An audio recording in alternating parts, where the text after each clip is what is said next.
"Chief Guard, I think the old man is dead," said the guard. "Dead?" the chief guard questioned. "Yes," the guard responded. The chief guard walked over to where Okoye's body lay and checked if he was still breathing. "He's not breathing. I will inform the king that the fisherman is dead. Stay here with the body. I will be right back," the chief guard said. "Okay, chief guard," the guard replied. "My king." The chief guard bowed. "What is it? Can't you see I'm in a meeting with my chiefs?" King Obadiah asked. "I'm sorry for the interruption," the chief guard said. "What do you need to tell me?" King Obadiah asked. "I am here to inform you that the fisherman is dead," the chief guard said. "What? The fisherman is dead? How did this happen?" Chief Ezena exclaimed. "He died after receiving several whips," the chief guard said. "How could you guards whip an old man so severely that he lost his life?" Chief Ezena demanded. "We were only following the king's orders," the chief guard said. "Don't you—" Chief Ezena started to speak, but the king interrupted. "That's enough. Since the fisherman is dead, he has paid with his life," King Obadiah said. Chief Ezena looked at the king with rage in his eyes. Chief Guard, order 2 guards to return the fisherman's body to his village," King Obadiah commanded. "Okay, my king," the chief guard replied, bowing as he left the room. Chief Ezena, angry over the fisherman's death, lost interest in the meeting with the king and the other chiefs. He informed the king that he was feeling unwell and needed to leave. The king gave his permission, and Chief Ezena left the meeting. "Omar Sirachi, I wonder why your father isn't back yet. It's getting late," Ezin said, looking out the window. "He should be on his way," Omar Sirachi replied. "That's what you've been saying. I'm just worried that your father isn't back from Aguta," Ezin said. "I just hope he comes back soon because I'm so hungry," Omar Sirachi said. "Go and get your food," Ezin said. "No, Mama, I will wait for Papa. I told him I would wait so we could eat together," Omar Sirachi said. While Omar Sirachi and Ezin were still talking, they heard a group of people crying in the distance. They looked through the window to see what was happening. A group of people was approaching their compound, crying. "Mother, whose body are they carrying?" Omar Sirachi asked. Ezin quickly ran out of the house to see whose body the villagers were carrying. Omar Sirachi followed closely behind her.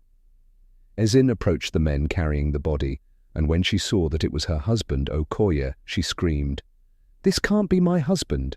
He went to Aguta to sell the fish he caught. He said he would be back. My husband can't be dead," Ezin cried to the villagers. "Omar, didn't you say your father would be back to have dinner with us?" Ezin asked Omar Sirachi. "Ezin, we are so sorry for your loss. It's painful to lose a husband," a villager said, trying to console her. "I said my husband can't be dead," Ezin screamed, crying uncontrollably. Omar Sirachi fell to her knees, tears streaming down her face as she stared at Okoye's lifeless body. Ezin, overwhelmed with grief, cried uncontrollably.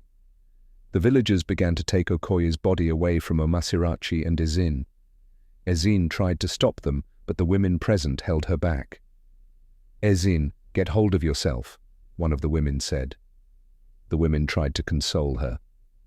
Omar Sirachi remained on her knees for over 2 hours, lost in her own world, unable to comprehend what was happening around her. All she could think about were her last moments with her father and the memories they shared. "Omar, get up," Uju said, taking Omar Sirachi's hand. "My father," Omar Sirachi whispered. Omar Sirachi turned to Uju and said, "Uju, my father. He said he would come back. Uju, my father is gone forever," Omar Sirachi said, bursting into tears. Uju comforted her. "Ezin, let's take you inside," one of the women said. The women helped Ezin to her feet. As they were leading her inside, Ezin suddenly collapsed. Some of the women screamed, "Get some water!"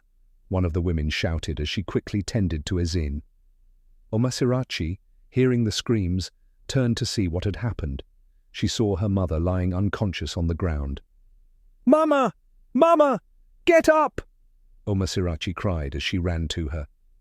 The woman attending to Ezin sprinkled water on her face. Ezin regained consciousness after the water was sprinkled on her. With Uju's help, Omasirachi carried Ezine inside and laid her down on the mattress. Early in the morning, while Omasirachi was sleeping close to Ezine, she could hear her calling out to Okoye in her sleep. "Mama! Mama, wake up!" Omasirachi tapped Ezine. "Mama, you're burning up!" Omasirachi exclaimed. "Mama, I'll be right back," said Omasirachi, as she ran out of the house to fetch a traditional doctor. The traditional doctor was gathering herbs in the bush near his hut when Omasirachi ran past him. Realizing her mistake, she quickly turned around and ran back. "Greetings," Omasirachi said to the traditional doctor. "Greetings, young maiden. Is everything okay? Why are you in such a hurry?" the traditional doctor asked. "My mother is burning up," Omasirachi explained. "Where is she?" the traditional doctor inquired.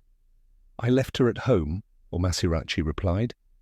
"Give me a few minutes. I need to return to my hut to gather some herbs and other items for her treatment," the traditional doctor said. "Okay," Omasirachi agreed, waiting patiently. A few minutes later, the traditional doctor appeared with his supplies. "Let's go," he said to Omasirachi. Omasirachi led the way, while the doctor followed behind. "Young lady, have some mercy on this old man and slow down a bit. You're too fast. I can't keep up," the doctor panted. "I'm sorry. I'm just worried about my mother. She's all alone at home," Omasirachi explained. "I understand," the traditional doctor replied. When they arrived, the traditional doctor quickly attended to Ezine. Omasirachi, deeply concerned, watched closely. After administering treatment, the doctor was about to leave when Omasirachi approached him again. "How is she?" "Is she improving?" Omasirachi asked anxiously. "Her condition is slightly better than before. I've given her some medicine, but we'll need to monitor her and see if there are any changes," the traditional doctor said as he packed his items into his bag. "Oh, okay. She'll be fine by tomorrow," Omasirachi said, hopefully. "I hope so. We just have to wait and see how she does overnight," the doctor responded. "Okay," Omasirachi replied. "I'll take my leave now, but I'll return tomorrow to check on your mother," the traditional doctor assured her. "Thank you," Omasirachi said, handing him some money. "This is part of the payment for my mother's treatment. I'll give you the rest once she's fully recovered." "Okay," the doctor replied, accepting the money. Later, as Omasirachi was sweeping the compound, she heard Ezine coughing. Dropping the broom, she rushed over to her mother. "Mama, are you okay?" Omasirachi asked, checking her temperature. "You're still burning up. Mama, talk to me. What's wrong? Are you going to leave me like Papa did?" Omasirachi cried as tears rolled down her face. "Oma, have you prepared a meal for your father?"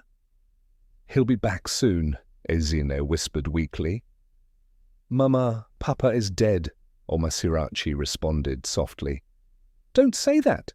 Your father is not dead. He'll be back soon," Ezine said with a faint smile. Omasirachi stared at her mother, tears streaming down her cheeks. "Mama, why don't you want to accept that Papa is gone?" she asked, her voice breaking. The following day, the traditional doctor returned to check on Ezine. "Your mother's health isn't improving. I'll need to take her with me to continue her treatment," the doctor said. "Okay," Omasirachi answered sadly, her face filled with worry. To be continued. Please subscribe to my channel, Time of Tales, and don't forget to hit the bell icon. Also, like and share.